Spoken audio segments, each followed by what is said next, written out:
I'm Percy Dovetonsils. On this date in 1734, Daniel Boone was born in a log cabin in Berks County, near present-day Reading, Pennsylvania.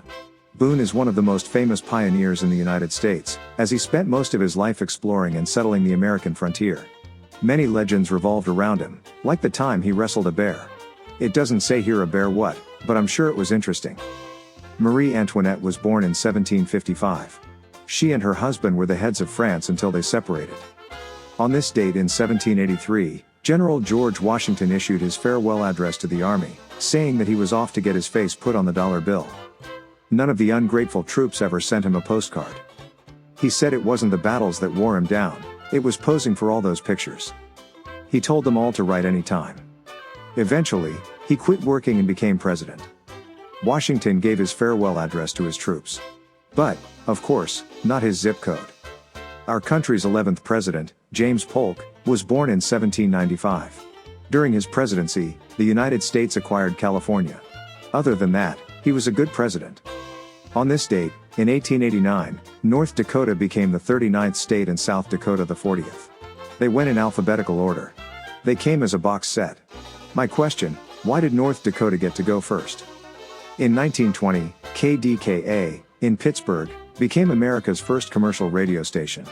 Have you ever noticed that a word from our sponsor is rarely ever just a word? In 1947, Howard Hughes piloted his huge wooden flying boat, known as the Spruce Goose, for the first and last time over Long Beach, California. The flight lasted only a minute, which many actresses said was spot on. The flight lasted only a minute, which meant passengers still needed to get past the credits of the in-flight movie. And yet, they still managed to lose 4 pieces of luggage. It lasted just a minute, and I'll stop right there. On this date in 1957, Montreal goalie Jacques Plante became the first player to wear a face mask for protection. He wanted to protect his 2 remaining teeth. Imagine if he had never done that. We would all know what Jason's face looked like. It wouldn't have been as scary if he had just worn a catcher's mask. In 1964, CBS purchased 80% of the New York Yankees for $11.2 million. Fortunately, a psychic warned them about the upcoming Alex Rodriguez thing, so they eventually bailed. Jimmy Garoppolo, loved and hated in San Francisco, hits the 31-year line today. Nelly celebrates his 48th birthday today. Whoa, Nelly. The perfect gift, a last name. Or, you could call him by his real name, Cornell Errol Haynes Jr. Darla Michelle Pruitt turns 55 today. She was Miss America in 1991 but later became famous as one of the former Mrs. America. David Schwimmer of Friends fame turns 56 today. I believe he is still on a break. The one thing he always asks on his birthday, stop calling me Ross from Friends. K.D. Lang turns 61 today, with no capital letter to be seen anywhere.